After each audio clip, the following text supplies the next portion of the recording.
নবী তার জন্য দিয়েছেন। মদিনার একজন সাহাবী ছিলেন সাদ আল আসওয়াদ আস-সুলামি, কালো একজন সাহাবী, খাটো একজন সাহাবী, গোলাম একজন সাহাবী। দেখতে তেমন সুন্দর ছিলেন না। মদিনার মধ্যে সবচেয়ে গরীব সাহাবী, মানুষ তার চেহারার দিকে তাকায় না, এতটা কালো, এতটা বিভৎস চেহারা। সাহাবীর মনে বড় ব্যথা। সাহাবী আল্লাহর রাসূল সাল্লাল্লাহু আলাইহি ওয়াসাল্লামের কাছে এসে দুঃখ ভারাক্রান্ত হৃদয় নিয়ে বলছেন, ইয়া রাসূলুল্লাহ, ইয়া হাবিবাল্লাহ, আমি বুঝি আল্লাহর জান্নাতে যেতে পারবো না। নবীজি বললেন, সাদ, কে বলেছে তুমি জান্নাতে যেতে পারবে না? তার কারণ আমার আল্লাহ মানুষের সুরত দেখে বিচার করবেন না, আল্লাহ তোমাকেও জান্নাত দিবে। হযরতে সাদ বলেন, ইয়া রাসূলুল্লাহ, ইয়া হাবিবাল্লাহ, সুন্দর সুরত নিয়ে দুনিয়াতে আসতে পারি নাই। আল্লাহ পাক আমাকে এমন সুরত দিয়েছেন, মদিনার কোন একজন পরিবার থেকে কোন পরিবারের মেয়ে আমার কাছে বিবাহ দিতে চাই না। নবীজি বললেন, সাদ, তুমি কি বিবাহ করতে চাও? সাদ বললেন, ইয়া রাসূলুল্লাহ, ইয়া হাবিবাল্লাহ, আমি বিবাহ করতে চাই। কি আমার কাছে মেয়ে বিবাহ দিবে? আমার চেহারা সুন্দর না, দেখতে আমার সুরত ভালো না, অর্থ করি কিছুই নাই। আল্লাহর নবী সাল্লাল্লাহু আলাইহি ওয়াসাল্লাম একটি পত্র লিখলেন, হযরতে সাদের হাতে দিলেন। এর সাদ, মদিনার সবচেয়ে ধনী ব্যক্তি আলী ইবনে ওয়াহাবের বাড়িতে যে এই চিঠিটা তার হাতে আমার পক্ষ থেকে দিয়ে দিবি। চিঠির কি উত্তর দেয়? উত্তর নিয়ে সাদ তুমি আমি মুহাম্মদুর রাসূলুল্লাহর কাছে আসবি। হযরতে সাদ আল্লাহর রাসূলের লিখিত চিঠি পত্র খানা নিয়ে মদিনার সবচেয়ে ধনী পরিবার, সবচেয়ে ধনী ব্যক্তি ইবনে ওয়াহাবের বাড়িতে চলে গেলেন। আল্লাহর রাসূলের চিঠির খবর পেয়ে বাড়িওয়ালার সাথে সাথে চলে আসলেন, সম্মানের সাথে চিঠিটা খুললেন। আল্লাহর নবী সালামের মাধ্যমে চিঠি শুরু করলেন। ডাক দিয়ে বললেন, আমি আমার একজন কালো সাহাবী সাদ আল আসওয়াদ আস-সুলামিকে আপনার কাছে পাঠিয়েছি, আপনার সুন্দরী মেয়ের সঙ্গে বিবাহ প্রস্তাব দিয়ে আপনার মতামতটা আপনি সাদের কাছে জানিয়ে দিন। ইবনে ওয়াহাব অনেক বড় ব্যক্তি ছিলেন, ধনী ব্যক্তি ছিলেন। মদিনার মধ্যে শ্রেষ্ঠ ধনীদের মধ্যে উনি একজন ছিলেন। মদিনার মধ্যে তার মেয়ের সৌন্দর্যের আলোচনা চলত, সবচেয়ে সুন্দরী রূপসী ছিল। অত্র এলাকার মধ্যে সবচেয়ে ধনী ব্যক্তি, সবচেয়ে সুন্দরী একজন নারী, তার কন্যার প্রস্তাব যদি সমাজের সবচেয়ে জীর্ণ শীর্ণ নরমাল একটা পরিবার থেকে দেওয়া হয়, পরিস্থিতি কেমন দাঁড়াবে? বাবা রাজি হবে? পরিবারের কেউ রাজি হতে চাবে না। এটাই আমাদের সামাজিকতা, এটাই বাস্তবতা। আল্লাহর রাসূলের চিঠি পাওয়ার পরেও আল্লাহর রাসূল সাল্লাল্লাহু আলাইহি ওয়াসাল্লামের চিঠি পাওয়ার পরেও উনি অস্বীকার করলেন, মেরে সাদ, তুমি কি তোমার দিকে একবার তাকিয়েছো আর আমার মেয়ের দিকে একবার চিন্তা করেছো? ব্রাহ্মণ হয়ে চাঁদে হাত দাও, এটা সম্ভব নয়। আমার মেয়ে এত সুন্দর, এত সুন্দর মেয়ে, আমি কালো একজন জীর্ণ শীর্ণ একজন গরিব ব্যক্তির কাছে আমার মেয়েকে বিবাহ দিতে পারি না। যাও, ফিরে যাও। পাশ থেকে মেয়ে দরজার পাশে দাঁড়িয়ে শুনতেছেন কথাগুলি। হযরতে সাদ ভারাক্রান্ত হৃদয় নিয়ে আবার যখন আল্লাহর রাসূলের দিকে ফিরে যাচ্ছেন, নবীজি প্রস্তাব দিয়েছেন, নবীর প্রস্তাব যেহেতু ফিরিয়ে দিয়েছে, আমার হয়তো আর বিবাহ করা হবে না। পাশ থেকে কন্যা বাবাকে ডাক দিয়ে বলতেছেন, বাবা, আমি শুনেছি আপনি সাদের সঙ্গে কি আলাপ আলোচনা করতেছিলেন, আমি একটু জানতে চাই। বাবা মেয়েকে বলতেছেন, এই যে দেখেছো কালো একটি সন্তান, কালো সাহাবী এসেছে তোমাকে বিবাহ করার জন্য, বিবাহের প্রস্তাব নিয়ে এসেছে। মেয়ে বলতেছেন, বাবা, এই প্রস্তাবটা উনি দিয়েছেন নাকি আল্লাহর রাসূল দিয়েছেন? বাবা বলে, না, এই প্রস্তাব সাদ দেয়নি, আল্লাহর হাবিব সাল্লাল্লাহু আলাইহি ওয়াসাল্লামের পক্ষ থেকে প্রস্তাব দেওয়া হয়েছে। মেয়ে বলতেছেন, বাবা, আপনি কি জানেন কাকে ফিরিয়ে দিয়েছেন, কার প্রস্তাব ফিরিয়ে দিয়েছেন?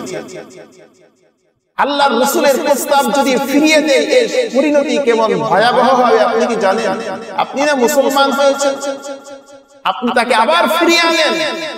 বাবাকে অনুরোধ করেছেন হযরতে সাদকে আবার মধ্য রাস্তা থেকে ফিরিয়ে আনা হলো। বাড়িতে আসার পরে মালিকের মেয়ে, সুন্দরী মেয়ে সাদকে লক্ষ্য করে বলতেছেন, সাদ, বিশ্ব নবী আপনাকে যে প্রস্তাব দিয়ে এসেছেন আমি এই প্রস্তাবে রাজি হয়ে গিয়েছি, আর চিন্তার কারণ নাই, আপনি বিবাহের ইন্তজাম শুরু করে দেন। কালো একটা কৃষক একজন গোলামের কাছে সমাজের শ্রেষ্ঠ ধনী মেয়ে গোলামের মতো আত্মসমর্পণ করলেন। এটা রাসূলের প্রেম, রাসূলের প্রতি সম্মান, ভালোবাসা না থাকলে সম্ভব। আল্লাহর হাবিব সাল্লাল্লাহু আলাইহি ওয়াসাল্লাম সাদকে বলতেছেন, সাদ বিবাহ তো করবে, মোহরের জন্য 400 দিরহাম নির্ধারণ করো। হযরতে সাদ বলেন, ইয়া রাসূলুল্লাহ 400 দিরহাম নির্ধারণ করব তো দূরের কথা, জীবনে কোনোদিন চোখেও দেখি না। আল্লাহ রাসূল বললেন, আলীর কাছ থেকে, হযরত ওসমানের কাছ থেকে কিছু টাকা পয়সা তুমি ধার নাও, 200 করে কিছু টাকা ধার নাও, কিছু দিরহাম তুমি নাও। এভাবে সাহাবীদের কাছ থেকে 200 করে 400 দিরহাম আরো অতিরিক্ত কিছু দিরহাম তাকে দেওয়া হলো। নবীজি বিবাহ পড়িয়ে দিলেন। এরপরে সাদকে বলতেছেন, সাদ বিবাহ তো করেছো, বিবিকে তো কিছু উপহার দেওয়া লাগবে, যাও বাজারে যাও। হযরতে সাদ বাজারে চলে গেছেন। মদিনার মধ্যে সবচেয়ে সুন্দরী রমণী বিবাহ করেছেন। মনের মধ্যে বড় আনন্দ, আজকে আমার বাসর রাত হয়ে যাবে। বাজারে গিয়েছেন, বিবাহের বাজার করবেন, মাত্র বিবির জন্য একটা শাড়ি কিনেছেন। এরপরে হযরতে সাদের কণ্ঠে বেজে আসলো, সাদের কর্ণ ঘুরে ভেসে আসলো জিহাদের ডাক, জিহাদের প্রস্তুতি সকলেই নিয়ে নাও। হযরতে সাদ একবার আকাশের দিকে তাকায়, একবার নিচের দিকে তাকায়, আর চিন্তা করে, আজকে বিবাহের বাজারে এসেছি, হাতের যে পয়সাগুলি রয়েছে, দিরহামগুলি রয়েছে, এমন কিছু সদাই করব যে সদাই করলে আল্লাহর জান্নাত পাওয়া যায়। হযরতে সাদ তরবারি কিনলেন, একটি ঘোড়া কিনলেন, শাড়িটা দিয়ে নিজের শরীর সুন্দর করে পেঁচিয়ে চেহারাটা সুন্দর করে ঢেকে নিলেন। কারণ সাদ জানেন মাত্র বিবাহ করেছি, আমাকে যদি আল্লাহর রাসূল দেখেন আমাকে ফিরিয়ে দিবেন, যুদ্ধে আমাকে যেতে দিবেন না। আল্লাহর রাসূলের আশিক সাহাবী হযরতে সাদ বিবাহ বাসর ঘরে না যে নিজের শাড়িটা শরীরের মধ্যে পেঁচালেন, তরবারি ঘোড়ার সাথে নিয়ে যুদ্ধের ময়দানে চলে গেলেন। সাহাবায়ে কেরাম আশ্চর্য হয়ে গেছে, আমাদের মুসলমানদের কাফেলার মধ্যে এমন কোন ব্যক্তি যাকে চিনাও যাচ্ছে না, কাপড় পেঁচিয়ে গোটা শরীরটাকে আবৃত করে ফেলেছে। এভাবে যুদ্ধ করতে করতে হযরতে সাদের উপর আক্রমণ করা হলো। সাদ আহত হয়ে জমিনে পড়ে গেছে, চেহারা থেকে কাপড় সরে গেছে। এক সাহাবী ডাক দিয়ে বলেন, ইয়া রাসূলুল্লাহ, কাপড় দ্বারা আবৃত যে সাহাবী, এটা হলো আপনার আশিক সাহাবী হযরতে সাদ। আল্লাহর হাবিব সাল্লাল্লাহু আলাইহি ওয়াসাল্লাম সাদের কাছে গেলেন, ডাক দিয়ে বলেন, সাদ রে, বিবাহের বাসর ঘর ছেড়ে তুমি জিহাদের ময়দানে এসেছো, আমি তো দেখছি আল্লাহর জান্নাত ছাড়া উত্তম কোন বাসস্থান তোমার জন্য আর হয় না। হযরতে সাদ আবার উঠে দাঁড়ালেন, যুদ্ধের জন্য প্রস্তুতি নিলেন, আবার যুদ্ধ করতেছে। যুদ্ধ করতে করতে হযরতে সাদ ক্লান্ত হয়ে গেছেন, আহত হয়ে গেছেন। আল্লাহর হাবিব সাল্লাল্লাহু আলাইহি ওয়াসাল্লাম হযরতে সাদের কাছে চলে গেলেন, নিজের কোলে হযরতে সাদের মাথাটা রাখলেন। এভাবে কিছুক্ষণ পরে হযরতে সাদ শাহাদাত বরণ করলেন। নবী চোখ বেয়ে বেয়ে পানি পড়তেছে, হযরতে সাদের জন্য আল্লাহর রাসূলের চোখে পানি। কিছুক্ষণ পরে হযরতে সাদের জন্য আল্লাহর রাসূল একটি মুস্কি হাসি দিলেন। নবীজির চোখে আবার চোখে মুখে হাসির ছাপ। সাহাবী বললেন, ইয়া রাসূলুল্লাহ, সাদকে দেখে আপনি কিছুক্ষণ আগে কাঁদছিলেন, এখন দেখি আবার আপনার চোখে মুখে হাসির ছাপ, কেন আপনি কাঁদলেন, কেন আপনি হাসলেন, জানতে চাই। আল্লাহর রাসূল বললেন, ও আমার সাহাবীরা, সাদ আমাকে এত বেশি ভালোবাসতো, এত বেশি মহব্বত করতো, আমার একজন আশিক সাহাবী সাহাবী ইন্তেকালের কারণে আমি রাসূলুল্লাহ কেঁদেছি। আমি আল্লাহর রাসূল আমি দেখতে পাচ্ছি হযরতে সাদকে আল্লাহ তাআলা জান্নাতের এমন স্থান দিয়েছেন, জান্নাতের উপরে যে সাদ বাসর রাতে সুন্দরী বিবিকে রেখে আল্লাহর প্রেমে পাগল হয়ে জিহাদের ময়দানে এসেছে। আল্লাহ তাআলা খুশি হয়ে জান্নাতের সুন্দরী রমণীদেরকে হযরতে সাদের জন্য বাজেট করে দিয়েছে। জান্নাতে হুরেরা সাদের জন্য পাগল হয়ে সামনের দিকে আসতেছে।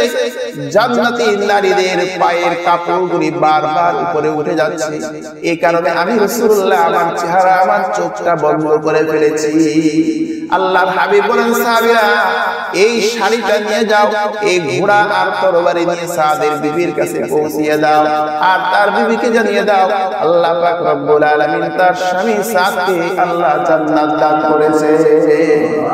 মানুষটা কারো হতে পারে, সুরত ছিল না, সম্পদ ছিল না, একমাত্র আল্লাহর জান্নাত পেয়েছেন গুণের কারণে। এই কারণে আল্লাহর হাবিব বলেন মানুষকে আল্লাহ তাআলা জান্নাত দিবেন তার গুণের কারণে। এক হাদিসের মধ্যে আল্লাহ তাআলা আল্লাহর হাবিবকে প্রশ্ন করা হলো, সুইলা আন আকসরি মা ইয়াদখুলুন নাসাল জান্নাহ, ইয়া রাসূলুল্লাহ ইয়া হাবিবাল্লাহ সবচেয়ে কোন আমলের কারণে মানুষ জান্নাতি হবে? আল্লাহর হাবিব বললেন তাকওয়াল্লাহ ওয়া হুসনুল খুলুক, যার মধ্যে আল্লাহর তাকওয়া থাকবে, যার মধ্যে খোদাভীতি থাকবে, যার মধ্যে আল্লাহর প্রেম থাকবে, আল্লাহর ভয় থাকবে, ওই ব্যক্তি সবচেয়ে আগে আল্লাহর জান্নাতে চলে যাবে। তাকওয়াল্লাহ একমাত্র সবচেয়ে বেশি জান্নাতে ওই সকল ব্যক্তিরা যাবে যাদের মধ্যে তাকওয়া থাকবে। এই কুরবানিও তো আমাদের মাঝে এসেছিল, সিয়ামও তো আমাদের মাঝে আসে তাকওয়া শেখানোর জন্য। এই কুরবানিও তো আমাদের মাঝে আসে তাকওয়া শেখানোর জন্য। ইয়ানালাল্লাহু লুহুমুহা ওয়ালা দিমাউহা ওয়ালাকিন ইয়ানালুহু তাকওয়া মিনকুম, তোমাদের তাকওয়া আল্লাহর কাছে পৌঁছায়, তোমাদের ইখলাস আল্লাহর কাছে যায়, তোমাদের নিয়ত এটা আল্লাহর কাছে যায়। কুরবানি এটা আমাদেরকে তাকওয়ার শিক্ষা দেয়। আমরা পশু জবাই করেছি, কোরআনে কারীমের আয়াত আমরা জানি, ইন্না সালাতি ওয়া নুসুকি ওয়া মাহইয়ায়া ওয়া মামাতি লিল্লাহি রাব্বিল আলামিন, আমার নামাজ, আমার কুরবানি, আমার হায়াত, আমার মওত সব কার জন্য? এটাই তো কুরবানি, এটাই তো সিয়াম আমাদেরকে শেখায়, এটাই তো কুরবানি আমাদেরকে শিক্ষা দেয়। তাকওয়া অর্জন করো, তাকওয়াই একমাত্র বান্দাকে আল্লাহর নিকটতম করে দেয়। এই তাকওয়াই মানুষকে সবচেয়ে বেশি জান্নাতে নিয়ে যাবে। তাকওয়াল্লাহ ওয়া হুসনুল খুলুক, আল্লাহর হাবিব বলেন তাকওয়া অর্জন করো আর চরিত্রটাকে সুন্দর করো। চরিত্র যদি সুন্দর হয় তুমি জান্নাতি, তোমার মধ্যে যদি তাকওয়ার গুণ থাকে তুমি জান্নাতি। হতে পারে তুমি রিকশা চালাও, হতে পারে তুমি মানুষের জুতা পরিষ্কার করো, তুমি একজন সুইপার, তুমি মানুষের ড্রেন পরিষ্কার করো, এটা আল্লাহ পাক দেখবেন না। তুমি টাইলসে নামাজ পড়তে পারো না, এসি রুমে ঘুমাতে পারো না, এটাও আল্লাহ দেখবেন না। সম্পদ দিয়েছি আল্লাহ পাক দেখবেন সম্পদটা কোন রাহে খরচ করো। সম্পদ পাওয়ার পর আল্লাহ পাক বলেন সম্পদ দিয়েও তো তোমাকে পরীক্ষা নিচ্ছি। সম্পদ পেয়ে, এসি রুম পেয়ে দেখি আমি আল্লাহর শুকরিয়া আদায় করো কিনা, দেখি আমি আল্লাহর দিকে মুতাওয়াজ্জহ হও কিনা।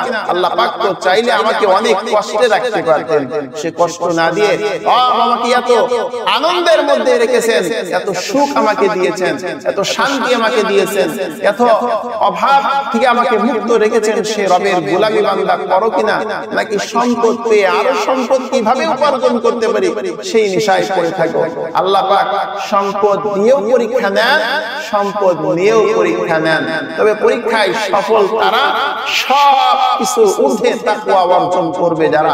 আল্লাহ রাব্বুল আলামিন আমাদের সকলকে সেই দলমত নির্বিশেষে সকল গুণের ঊর্ধ্বে তাকওয়া ওয়ালা গুণ ওয়ালা মানুষ হওয়ার তৌফিক আল্লাহ রাব্বুল আলামিন আমাদের সকলকে দান করুন। সকলে বলেন আমিন। ওয়া আখিরু দাওয়ানা আলহামদুলিল্লাহি রাব্বিল আলামিন। মসজিদের কালেকশন শুরু করে দিন, মুহাব্বতে আল্লাহ পাকের জিকির।